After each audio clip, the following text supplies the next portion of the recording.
الحمد للہ نحمده ونستعینه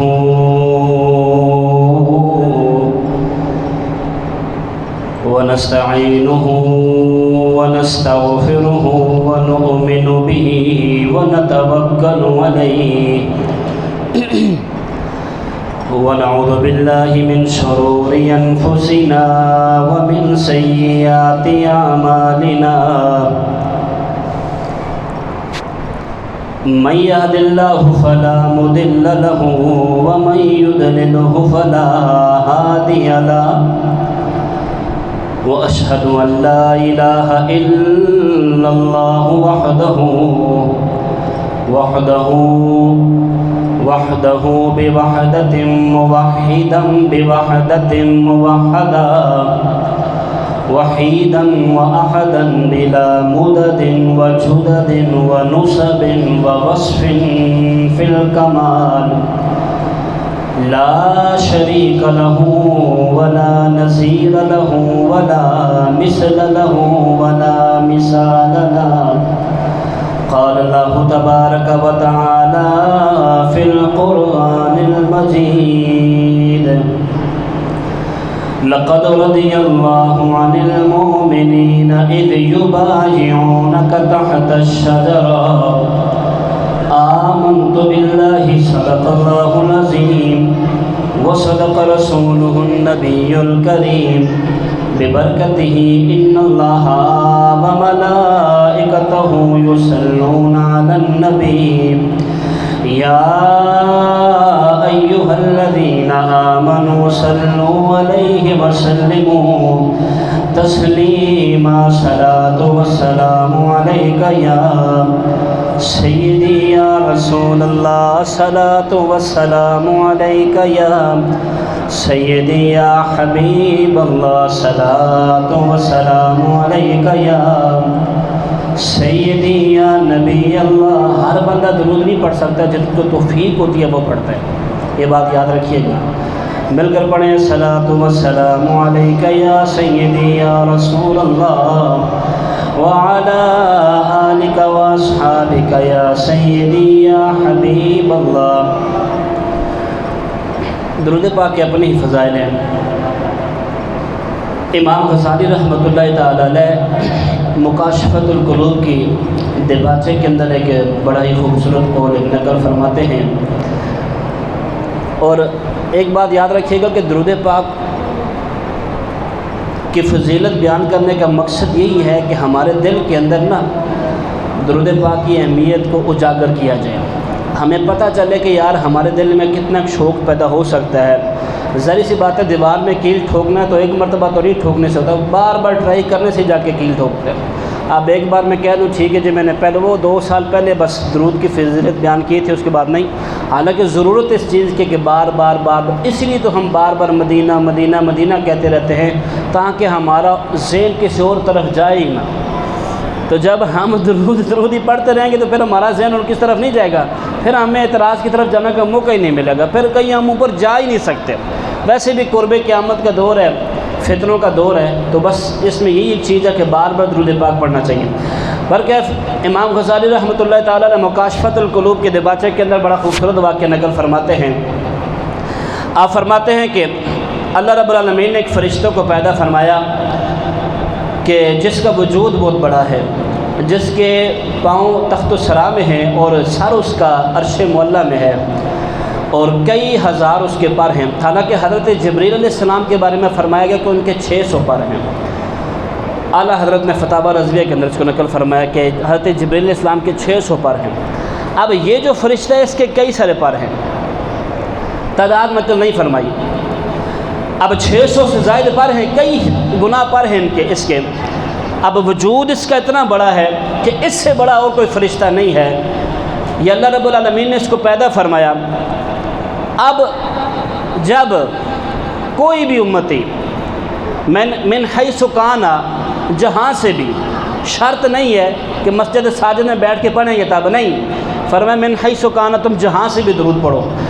اب جب کوئی شخص، کوئی آدمی دنیا کے جس کونے میں، چاہے گھر ہو یا مسجد، محلہ ہو یا بازار، بستی ہو یا نگری، ویران ہو یا آباد، یہ بات نہیں ہے۔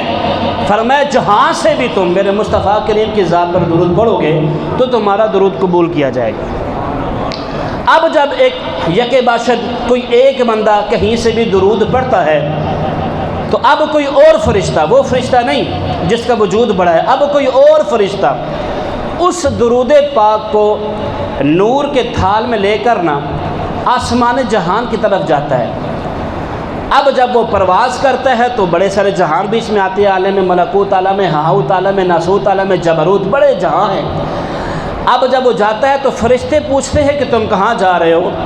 وہ کہتا ہے کہ فلاں بندے نے سرکار دو جہاں کی ذات پر درود پڑھا ہے، میں اللہ سے اس کی اعمال کا میں پوچھنے جا رہا ہوں کہ اس کا کتنا گناہ ہوگا، کتنا ثواب ہوگا، گناہ سمت کتنے گناہ ثواب ملے گا۔ انہوں نے کہا کہ تمہیں پتہ نہیں ہے، پہلی امتوں کا یہی حساب ہے کہ جو نیکی کرے تو ایک کا ثواب ملتا ہے۔ تو فرمایا وہ امتیں اور تھی، یہ امت اور ہے۔ بلند آواز سے بولے یار سبحان اللہ۔ جو ابھی تک گھروں میں موجود ہے وہ بھی آ جائے، بلند آواز سے بولے سبحان اللہ۔ اور سبحان اللہ کہنے سے ویسے بھی بڑے فضائل ملتے ہیں۔ اچھا جی، تو فرمایا وہ پرواز کرتا ہے، اب اور وہ جہاں وہ پرواز کرتا جا رہا ہے۔ پھر ایک جگہ آئی جب وہ اللہ رب العالمین کے ہاں جاتا ہے تو اچھا میں نے جو وہاں پر بات پڑھی مجھے بڑی اچھی لگی۔ اب وہ نور کے تھال میں لے کے جا رہا ہے درود پاک کو، نور کے تھال میں لے کے جا رہا ہے۔ اب ہر نیکی تو جاتی ہے تھال میں جاتی ہے، لیکن نامہ مال میں تو جاتی ہی جاتی ہے، ہر نیکی نامہ مال میں جاتی ہے، ریکارڈ ایک پورا قائم ہو رہا ہے، بن رہا ہے۔ لیکن درود ایک ایسی چیز ہے جا تو رہا ہے اعمال میں، پر نور کے تھال میں جا رہا ہے، نور کے تھال میں۔ اور اللہ نور السماوات والارض، ٹھیک ہے، اللہ رب العالمین کا نور آسمان میں بھی ہے، زمین میں بھی ہے۔ اب وہ نور کے تھال میں جا رہا ہے، کون؟ جو درود پاک پڑھ رہا ہے۔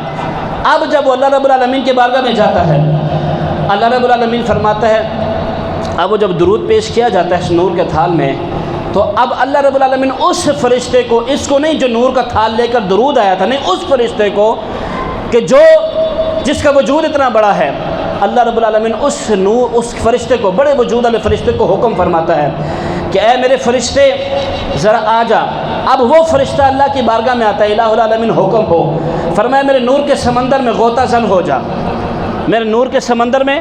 اب نور کا سمندر بہت بڑا، آپ نے سنا ہے کہ جب کعبہ بننے سے پہلے جو یہ لوح محفوظ یہ سارا کچھ عرش پر تھا، یہ سارا کچھ یعنی کہ جہاں بھی عرش پر تھا، تو بڑا ہی وہ جاگدار، آپ نے پورا وہ تفصیل سن لیا، میں اس طرف نہیں جانا چاہوں گا۔ لیکن اب وہ جیسے ہی فرمایا کہ میرے نور کے سمندر میں غوطہ زن ہو جا، اب وہ فرشتہ نور کے سمندر میں لگاتا ہے چھلانگ، اتنا بڑا نور کا سمندر ہے، وہ غوطہ زن ہوتا ہے۔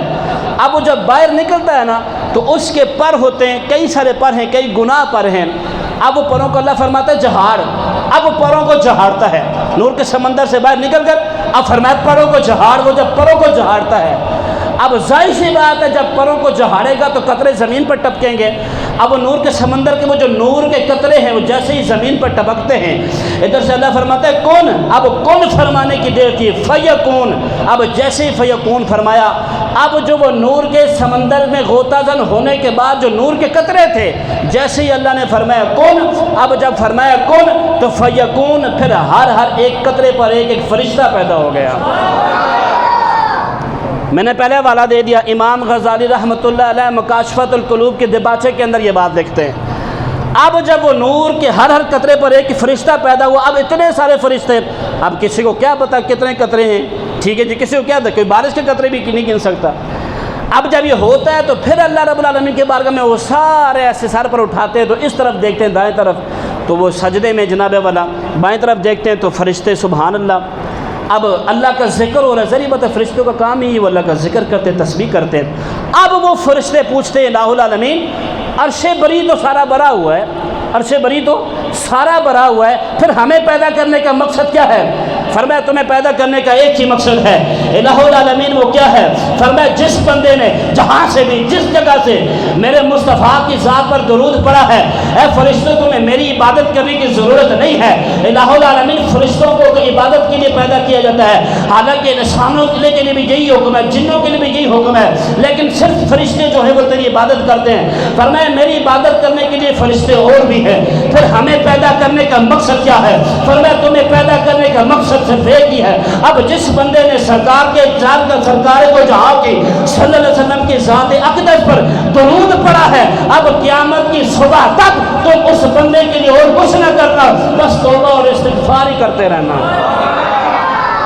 تمہاری اور ڈیوٹی کوئی بھی نہیں ہے، بس تم نے اس بندے کے لیے کیا کرنا ہے؟ توبہ اور استغفار کرتا۔ اب وہ دیکھو، اب سوال یہ پیدا ہوتا ہے، وہاں بھی لکھا ہوا ہے کہ جس بندے کے لیے کروڑ فرشتے جس بندے کے لیے توبہ اور استغفار کریں، مجھے بتائیں وہ بندہ جہنم میں جا سکتا ہے؟ وہ بندہ کیسے جہنم میں جا سکتا ہے؟ برکہ حضرات ذی وقارسی محبت بری حدیث کو سننے کے بعد بلند آواز سے پڑھیں الصلاۃ والسلام علیک یا سیدی یا رسول اللہ وعلی آلک واصحابک یا سیدی یا حبیب اللہ۔ جب بھی مسجد میں، جب بھی، یہ جمعے کے لیے مخصوص نہیں ہے، جب بھی آپ مسجد میں داخل ہوں تو اعتکاف کی نیت فرما لیا کریں۔ میں بھی کرتا ہوں، آپ بھی کر لیں، نویت و سنت الاعتکاف، اور اللہ کی رضا کے لیے میں بیان کروں گا۔ حضرات عزیز محتشم، میں نے آپ کے سامنے آیت کریمہ پڑھنے کا شرف حاصل کیا۔ اللہ رب العالمین نے جہاں کو بنایا، سجایا اپنے محبوب کے لیے، پھر اپنے محبوب کو نہ صحابہ عطا کیے، اور یہ کوئی اتفاق کی بات نہیں، یہ سب چنے ہوئے ہیں۔ اصحاب کی شان پر آپ بیان سن چکے، میں مزید اس طرف نہیں جانا چاہتا، لیکن یہ سارے مزید میں انشاءاللہ ایک حدیث پڑھ کے میں آگے جانا چاہوں گا کہ حضرت علی نے فرمایا کہ سرکار نے فرمایا کہ ان اللہ امرنی ان اتخذ ابا بکر وزیرا و عمر مشیرا و عثمان سندا و ایاک ظہیرا۔ علی پاک اللہ نے مجھے حکم دیا ہے کہ ان اللہ نے مجھے امرنی حکم دیا ان اتخذ ابا بکر وزیرا، کہ وزارت کے لیے ابو بکر کو چن لو، و عمر مشیرہ، مشاورت کے لیے عمر کو چن لو، و عثمان سندا، اور سہارے کے لیے عثمان کو چن لو۔ کس کے لیے؟ سہارا۔ میں نے تو عثمان کے ٹاپک پہ گفتگو کرنی ہے۔ وہ عثمان سندا، اور سہارے کے لیے عثمان کو چن لو، و ایاک ظہیرا، اور مدد کے لیے علی پاک کو چن لو۔ اب یہ چنے ہوئے نہیں ہیں۔ پھر فرمایا ان اللہ امرا نے یہ حکم دیا، فرمایا پھر میں نے نا کچھ اصحاب کو چن لیا۔ اب کچھ اصحاب کو چنا، پھر فرمایا ان میں سے میں نے 4 خاص کو چن لیا۔ اب جب 4 خاص کو چنا، انہی میں سے جو تیسرے خلیفہ بنے جن کو عثمان ذو النورین کہتے ہیں۔ اچھا، اب میں چلتا ہوں ٹاپک کی طرف۔ حضرت عثمان غنی سرکار کی پھپھی ام حکیم رضی اللہ تعالیٰ عنہ کی، ٹھیک ہے جی، یہ ان کی نانی لگتی ہیں، سرکار کی پھوپھی لگتی ہیں، اور یہ بانجے بھی لگتے ہیں سرکار کے، سرکار اور علی پاک کی یہ بانجے بھی لگتے ہیں۔ ایک بات اور یاد رکھیے گا، عثمان خالی ان کا اکیلے کا نام نہیں تھا، عثمان ان کا، جس بندے کو جنت البقیع میں سب سے پہلے مدفون کیا گیا نا، وہ دوسرے عثمان جن کو حضرت عثمان بن مظعون رضی اللہ تعالیٰ عنہ کہتے ہیں، وہ تھے۔ اگر آپ سے پوچھے نا کہ جنت البقیع میں سب سے پہلے کس کو دفنایا گیا، تو کیا نام تھا ان کا؟ حضرت عثمان بن مظعون رضی اللہ تعالیٰ عنہ۔ کئی سارے 18 کم از کم ایسے نام ہیں حضرت عثمان، جو یہ خالی حضرت عثمان غنی کا نام نہیں ہے۔ اور اگر آپ چلے جائیں کراچی سے آگے لال شہباز قلندر، تو ان کا نام بھی عثمان مروندی ہے، ٹھیک ہے، عثمان مروندی ہے، ٹھیک ہے، برکہ وہ جہالت ہے، وہ مانتے بھی نہیں ہیں لیکن کمات کھاتے بھی ادھر سے ہی ہیں، عثمان ان کا نام ہے۔ اچھا، آپ نا بڑے سارے لقبات آپ کو ملے، بڑے سارے، جس میں سے ذو النورین، اچھا، حجرتین، ذوی الحجرتین ہجرت کی، ذوی الشراکتین، ذو النورین، ذو الحجرتین، ذوی الشراکتین۔ میں نے ہلکی ہلکی سے گفتگو کر کے پھر انشاءاللہ میں چلتا ہوں آگے۔ اب ذو الحجرتین ذرا غور سے سنیے گا، کبھی کبھی تھوڑی سی علمی گفتگو بھی سن لیا کریں۔ اب بعض لوگ فرماتے ہیں کہ حضرت عثمان غنی نے 2 ہجرتیں کی، اس لیے ہجرتیں کی ہیں، ایک مکہ سے حبشہ کی طرف پہلی ہجرت آپ نے فرمائی، اور دوسری حبشہ سے پھر مدینہ کی طرف آپ تشریف لے آئے تھے۔ لیکن میں ایک رات کو مقالہ پڑھا تھا تو اس میں انہوں نے بڑی خوبصورت بات کی، وہ فرما رہے تھے کہ آپ نے 3 ہجرتیں کی ہیں، اس سے پہلے شاید آپ نے نہ سنا ہو۔ آپ نے کتنی ہجرتیں کی ہیں؟ امجد بھائی وہ کیسے کہ جب آپ پر ظلم و ستم ہوا، آپ اسلام قبول کیا، آپ کے چاچا نے آپ کو دھونی دی، قالین میں بچھا کر بڑے آپ پر ظلم و ستم کیے گئے، تو آپ کو سرکار نے فرمایا تم ہجرت کر کے حبشہ چلے جاؤ۔ وہ حبشہ والا بندہ بھی مسلمان نہیں ہے لیکن رحم دل بادشاہ ہے، کلمہ پڑھ کے مسلمان نہیں ہوا تھا۔ فرمایا ٹھیک ہے، آپ چلے گئے۔ جب آپ نے وہاں جا کے کچھ عرصہ قیام کیا نا، کچھ عرصہ قیام کیا تو پتہ چلا کہ مدینہ کے اندر نا اب وہ ظلم و ستم ختم ہو گیا، وہ جھوٹی افواہ تھی، پھر آپ واپس آئے اور دوبارہ پھر اپنی زوجہ محترمہ کے ساتھ دوبارہ ہجرت کی اور فرمایا کہ حضرت لوط علیہ السلام کے بعد، حضرت ابراہیم نہیں، حضرت لوط علیہ السلام کے بعد جس بندے نے اپنی زوجہ کے ساتھ پہلی ہجرت کی اس کو عثمان کہتے ہیں۔ وہ تو حضرت ابراہیم نے کی تھی نا حضرت حاجرہ کے ساتھ، حضرت سارہ کے ساتھ، معذرت حضرت حاجرہ کو تو چھوڑا تھا۔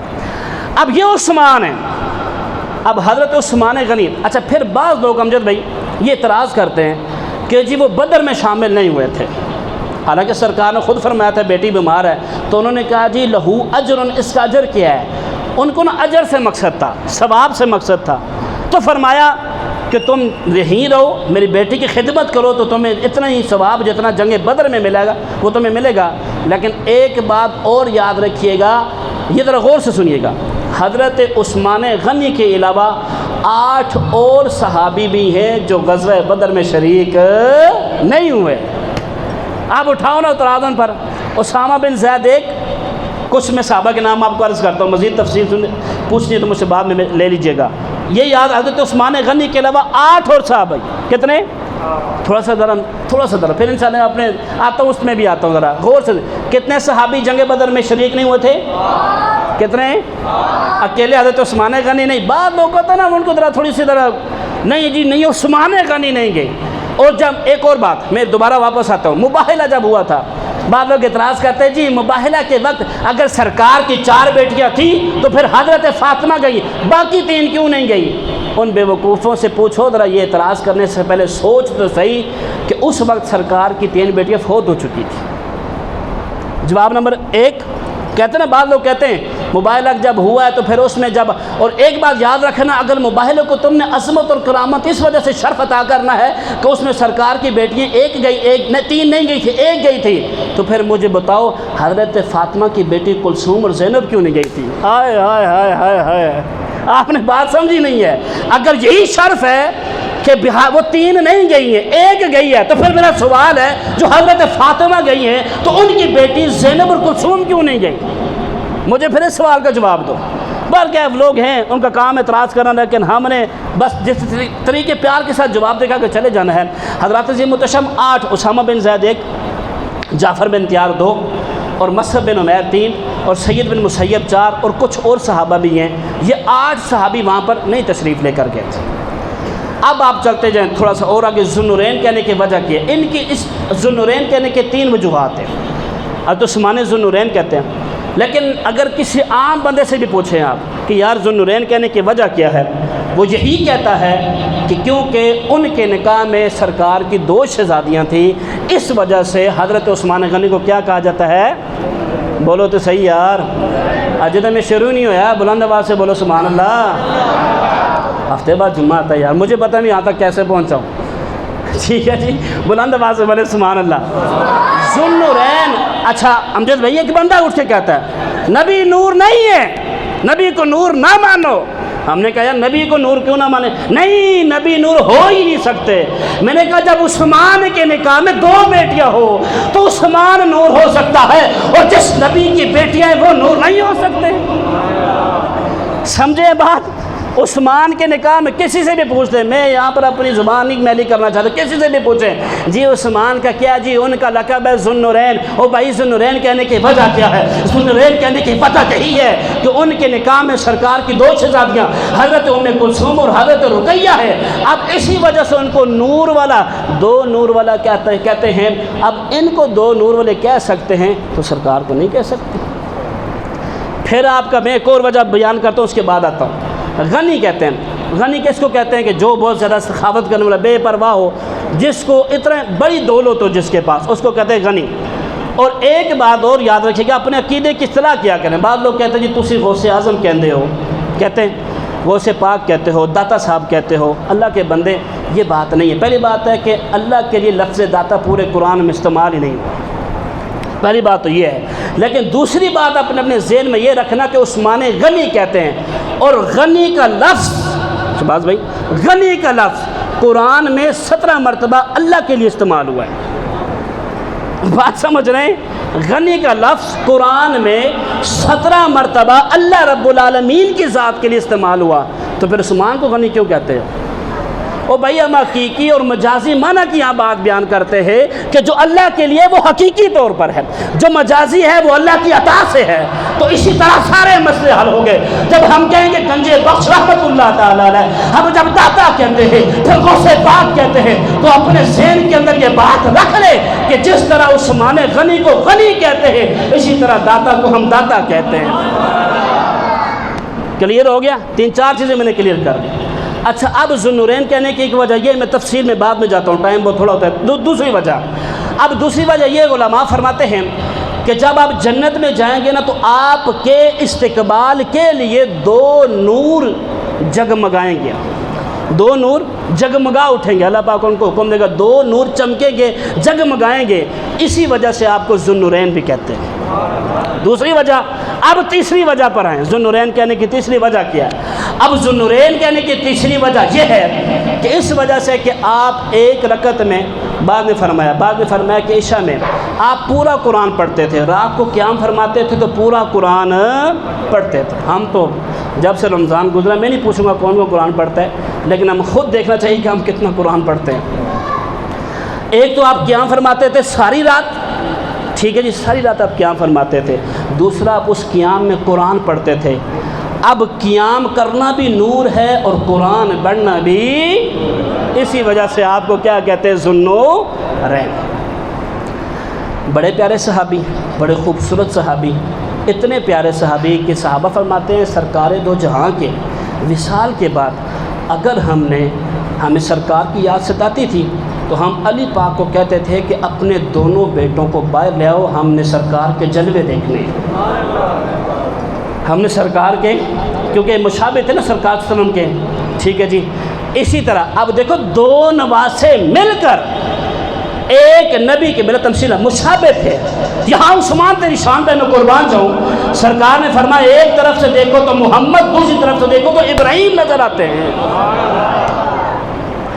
عثمان 2 نبیوں کے مشابہ، ادھر 2 نواسے ایک نبی کے، واہ عثمان میں تجھ پر قربان جاؤں۔ پھر حضرت جناب والا سودا رضی اللہ تعالیٰ عنہ، اب حضرت سودا رضی اللہ تعالیٰ عنہ حضرت عثمان کی خالہ ہیں، اب حضرت عثمان کے پاس آ گئی اور آ کر سرکار دو جہاں کی شان بیان کرنا شروع کر دی۔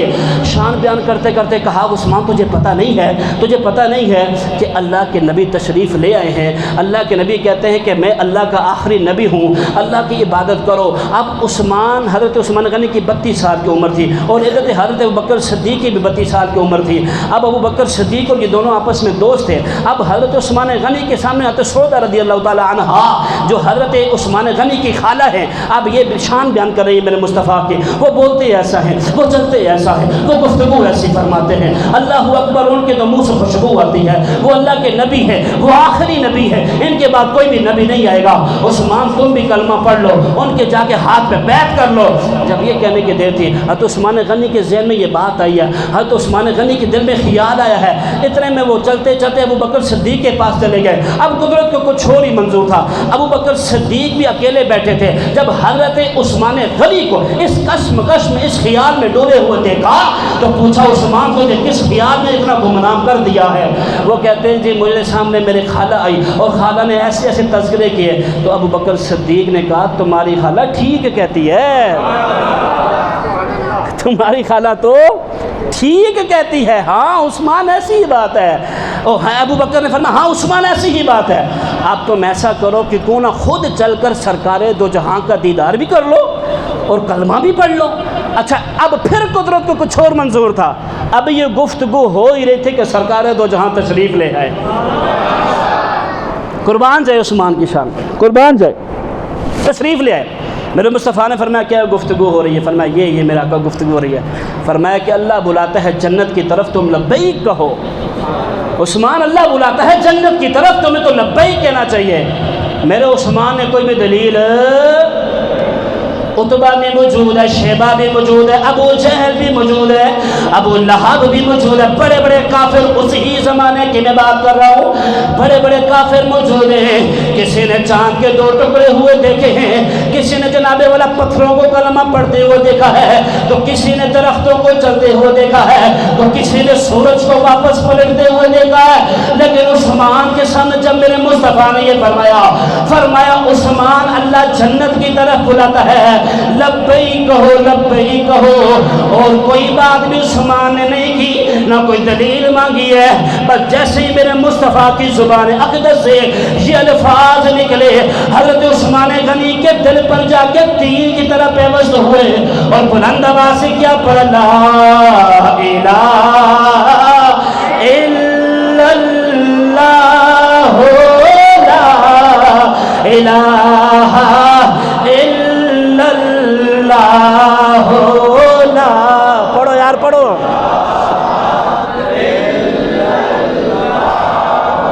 اور بلند آواز سے بولے لا الہ الا اللہ لا الہ الا اللہ محمد رسول اللہ۔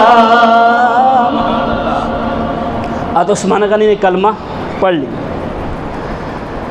ہاں اب چلتے تھوڑا سا آگے، آپ نے 2 ہجرتیں کی اور 2 دفعہ آپ کو بشارت ملی، ٹھیک ہے، اور شرکتین بھی آپ ہیں، 2 دفعہ آپ کی شراکت بھی ہوئی۔ شراکت کس طرح کہ جنگ بدر میں آپ نہیں تھے، غزوہ بدر میں آپ نہیں تھے، لیکن آپ کی طرف سے سرکار نے فرمایا ان کو ثواب اتنا ہی ملے گا، اور جب بیعت رضوان لی گئی تب بھی آپ موجود نہیں تھے نا، شرکتین، ٹھیک ہے، اس کی طرف ان کی طرف سے سرکار نے فرمایا کہ میں عثمان کی طرف سے بیعت کرتا ہوں، میں اس طرف بعد میں آتا ہوں، ٹھیک ہے، اور 2 ہجرتیں آپ نے فرمائی اور آپ کے نکاح میں۔ اچھا ایک بات اور، بعض علماء نے فرمایا جب حضرت رقیہ ام کلثوم فوت ہوئی تو پھر ام کلثوم سب شادی فرمائی 2 بیٹیوں کی، یاد دیکھیں قربان جائے تو عثمان کی شان پر۔ بعض لوگ تو ایک بیٹی دے کر تنگ آ جاتے ہیں، اگر ان کی بیٹی مر جائے محلے میں وہ دوسرا رشتہ کرنے کے لیے تو وہ کہتے ہیں اس کو رشتہ نہ دو، پہلے میری بیٹی بڑی سے تنگ ہے۔ یہاں قربان جائے عثمان کی شان پر یکے بعد دیگر سرکار نے 2 شہزادیاں عطا فرمائیں، وہ اللہ تعالیٰ کی طرف سے پیغام تھا، اللہ تعالیٰ طرف پیغام تھا۔ ویسے بعض علماء فرماتے کہ کسی نے بات کی کہ سرکار نے 2 بیٹیاں عثمان غنی کے نکاح میں دے دی، تو آپ نے سرکار نے فرمایا چپ کر جاؤ، اگر میری 40 بھی ہوتی تو میں وہ بھی یکے بعد دیگر عثمان کے۔ لیکن جو میں نے حدیث پڑھی ہے کنز العمال جلد نمبر 7 صفحہ نمبر 21، کنز العمال جلد نمبر 7 صفحہ نمبر 21، فرمایا اگر میرے ہاں 100 بیٹیاں ہوتی، 40 نہیں، کتنی بیٹیاں؟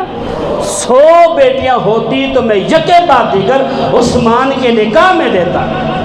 اچھا حضرت علی سے کسی نے پوچھا آپ بھی حضرت عثمان غنی کی شان میں کچھ فرمایا میں عثمان غنی کی شان میں کیا کہوں، ان کی شان تو بہت ہی اعلیٰ ہے، جن کے بارے میں فرشتے یہ کہتے ہیں کہ یہ نور والے ہیں۔ علی پاک نے فرمایا میں اس سے بڑھ کر جناب عثمان کی شان کیا بتاؤں کہ جن کے بارے میں فرشتے، جن کو فرشتے نور والے کہتے ہیں، جن کو فرشتے۔ تو عثمان غنی نا کچھ دیر کے لیے تشریف لے کر گئے مکے سے باہر۔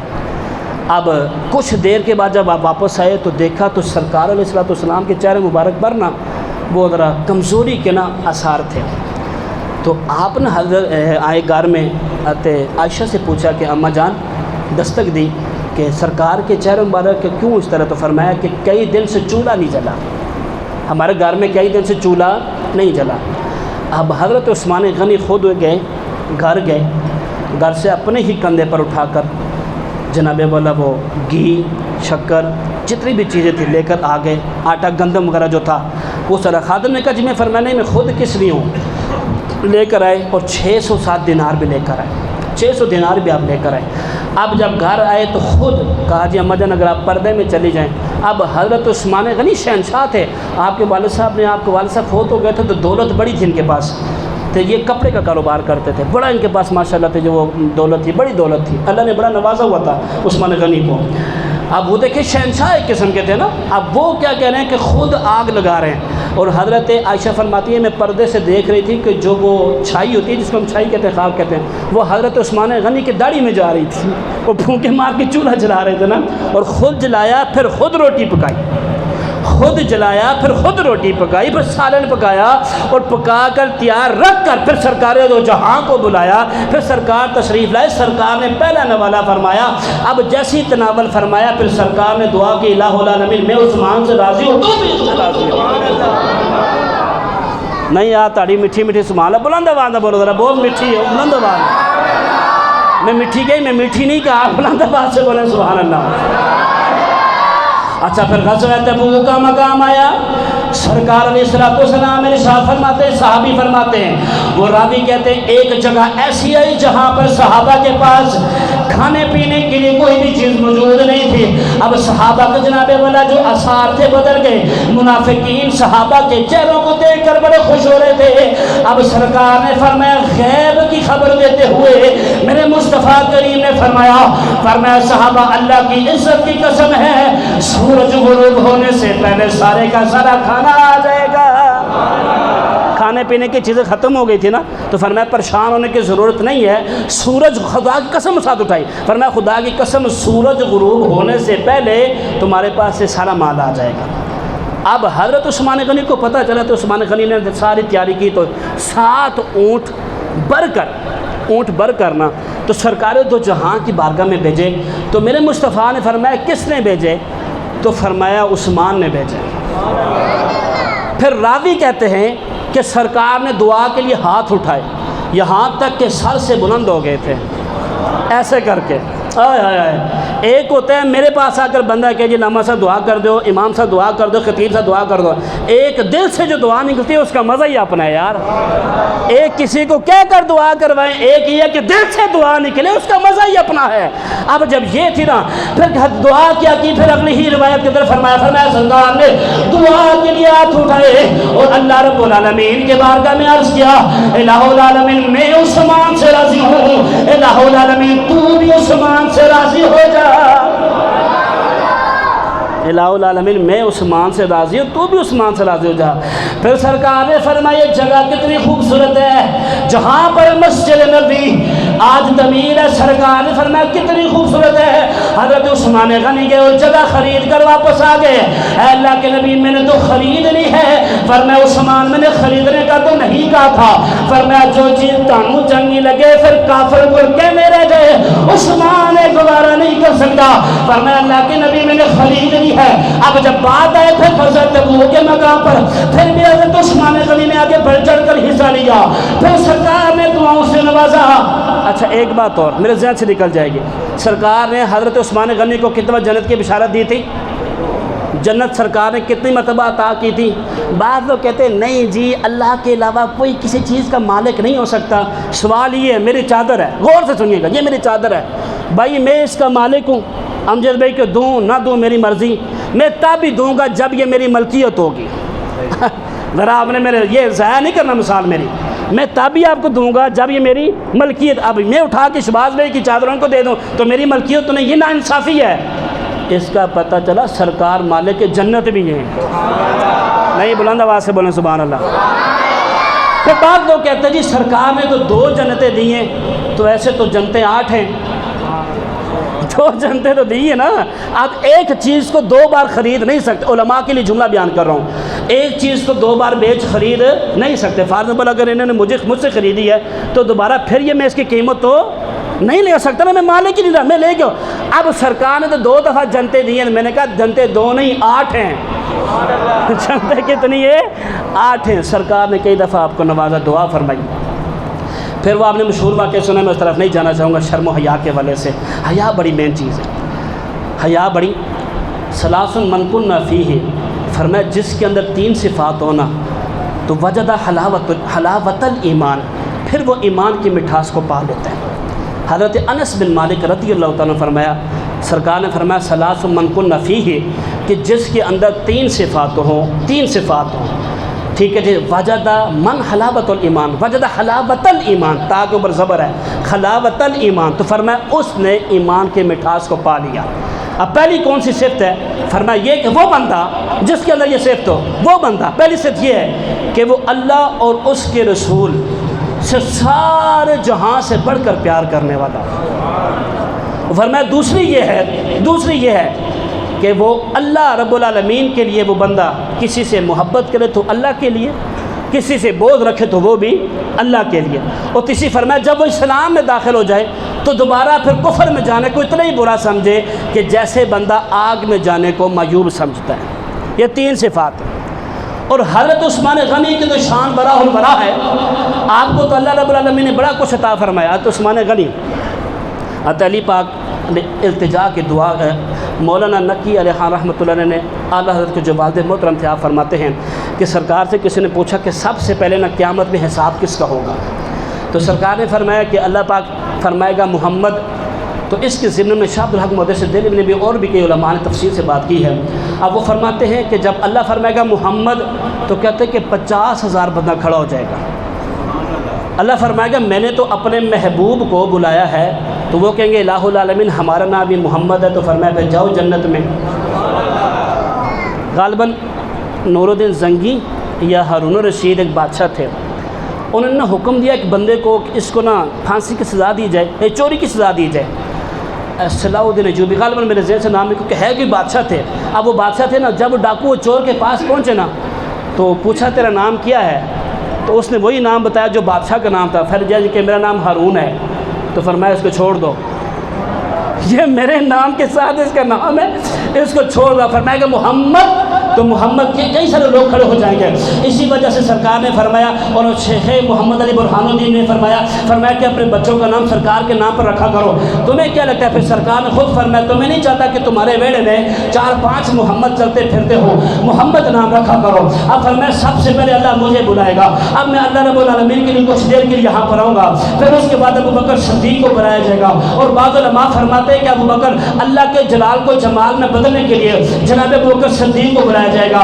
پھر فرمایا کس کو بلایا جائے گا؟ پھر فرمایا حضرت عمر فاروق کو بلایا جائے گا۔ پھر حضرت عمر فاروق کے بعد کس کو بلایا جائے گا؟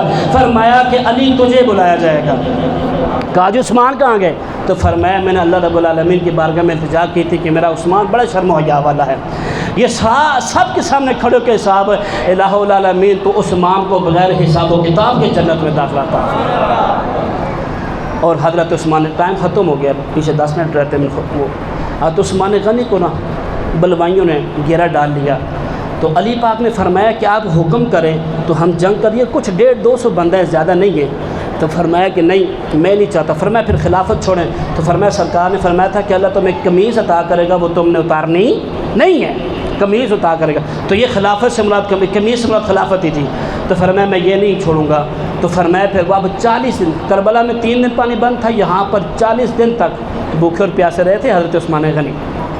وہ عثمان غنی کے جنہوں نے لوگوں کو کھلایا، وہ عثمان غنی جو میں نے روما خرید کر دیا، وہ عثمان، بلکہ وہ ایک مجید نظامی بھی بنتا ہے دنیا نیوز پر، وہ مکالمے لکھتا ہے، فرماتا ہے وہ کہتا ہے کہ آج بھی نا وہاں سے بینک اکاؤنٹ کھلا ہوا ہے تو عثمان غنی کا، وہ 1500 کچھ پودے ہیں کہ جن کی رقم آج بھی غریب کھا رہے ہیں، ہم آج بھی تو عثمان غنی کا صدقہ کھا رہے ہیں۔ وہ جو کھجوریں ہوتی ہیں ذرا وہ فروخت کر کے وہ آج بھی اکاؤنٹ کھلا ہوا ہے۔ اب دیکھیں نا تو عثمان غنی کی شان میں قربان جاؤں۔ اب حضرت عثمان غنی کی آپ فرماتے ہیں کہ اب 40 وقت تھوڑا میں مزید ڈیٹیل میں نہیں جانا چاہتا، فرماتے پانی، حضرت علی نے فرمایا پھر کیا آپ ایسا کریں کہ ہم حکم کریں، یہ 150 بندے ہیں، شیر خدا ہیں، شیر خدا ہیں، آپ نے تو ان کو واسطے جانم۔ فرمایا میں نہیں چاہتا کہ سرکار کے شہر میں خون خرابہ ہو، اب آپ ایک کمرے میں محصور ہو گئے، بس آخری بات محصور ہو گئے، پھر آپ باہر تشریف لے کے فرمایا یاد کرو جب تم پانی کو ترس رہے تھے تو تمہیں کنواں کس نے خرید کر دیا؟ تو سب نے کہا جی آپ نے خرید کر دیا۔ فرمایا مسجد نبی کی توسیع جگہ جس نے کس نے؟ فرمایا آپ نے دیا۔ تو لیکن آپ ایک گھونٹ پانی کے لیے، حضرت علی المرتضیٰ شیر خدا نے نا پانی کے لیے دیا، تو پانی جب وہ قریب لے کے جانے لگے نا تو بلوائیوں نے مارا تیر تو وہ ٹوٹ گیا۔ اب حضرت علی پاک نے اپنا امامہ جو تھا وہ نا ایسے کپڑے کی صورت میں اٹھا کر ایسے اٹھایا اوپر جہاں پر تھے، تاکہ ان کو پتہ لگے کہ علی نے پانی بھیجا تھا، انہوں نے پہنچنے نہیں دیا۔ علی پاک نے پانی بھیجا تھا، ان مردودوں نے پہنچنے نہیں دیا۔ فرماتے پھر اسی طرح ہوا۔ اب حضرت عثمان غنی 40 تک محصور ہے، آپ روزے کی حالت ہی میں تھے۔ ایک بندہ آیا، اس کا جو انجام ہوا میں وہ بھی عرض کرتا ہوں، دیوار پھیلا کر آیا اور آپ قرآن کی تلاوت کر رہے تھے نا، جیسے آپ نے فرمایا فَسَيَكْفِيكَهُمُ اللَّهُ، تو وہ ضرب لگی آپ کے سر پر اور وہ جو خون تھا وہ قرآن پاک کی اسی آیت کے اوپر آ کے گرا۔ لیکن ایک اور بات آگے اس کے ضمن میں، اب ان بدبختوں کے ساتھ ہوا کیا، حضرت کلابہ رضی اللہ تعالیٰ عنہ فرماتے ہیں میں شام کے سفر میں تھا کہ مجھے آواز آئی کہ میرے لیے جہنم، ہائے میرے لیے جہنم، ہائے میرے لیے جہنم۔ تو کہتے ہیں میں حیران ہو گیا کہ یہ بندہ اتنے یقین سے کیسے کہہ سکتا ہے کہ میرے لیے جہنم ہی ہے، معافی بھی تو مانگ سکتا ہے نا، معافی بھی تو مانگ سکتا ہے۔ لیکن فرماتے ہیں کہ میں نے جب چلتا چلتا اس کے قریب پہنچا تو میں دیکھ کر حیران رہ گیا کہ اس کے دونوں ہاتھ کٹے ہوئے ہیں، اس کے دونوں ہاتھ کٹے ہوئے ہیں، اس کے دونوں پاؤں کٹے ہوئے ہیں، اس کی دونوں آنکھیں ہیں ہی نہیں، وہ اندھا ہے، اور زمین کے پل ایسے پڑا ہوا ہے، منہ اس کا زمین کے پل ایسے پڑا ہوا ہے اور وہ رو رہا ہے۔ فرماتے میں اس کے پاس پہنچا تو میں نے کہا یہ تیری حالت کیسے، تو کون ہے اور تو اتنے کیسے کہہ سکتا ہے، مطمئن ہو کر کہتا ہے کہ میرے لیے جہنم؟ کہا جی کہ میں حضرت عثمان غنی کو جن لوگوں نے شہید کیا تھا نا، ان میں سے ایک بدبخت میں بھی ہوں۔ وہ کہتا جب میں نے دیوار کراس کر کے نا قریب آیا، اور قریب آ کر نا میں نے حضرت عثمان غنی کے قریب آنا چاہا تو میں نے اونچی، جیسے میں قریب آیا تو جو ان کی زوجہ محترمہ تھی انہوں نے مجھے ڈانٹا اور اونچی آواز سے مجھے ڈانٹا، تو میں نے غصے میں نا ان کو دپڑ مار دیا۔ میں نے غصے میں جب ان کو دپڑ مارا تو حضرت عثمان غنی نے دعا کی کہ اللہ تعالیٰ تجھے دونوں ہاتھوں سے معذور کرے، تجھے دونوں پاؤں سے معذور کرے، تجھے اندھا کر دے۔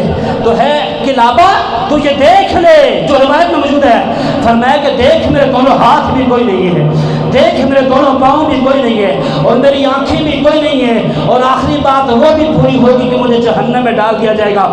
وہ فرماتے ہیں میں اس ڈر کے مارے اللہ کے خوف سے میں اس بندے سے بھاگ گیا۔ یہ تو بھی ایک کا انجام تھا، باقیوں کا حال کیا ہو؟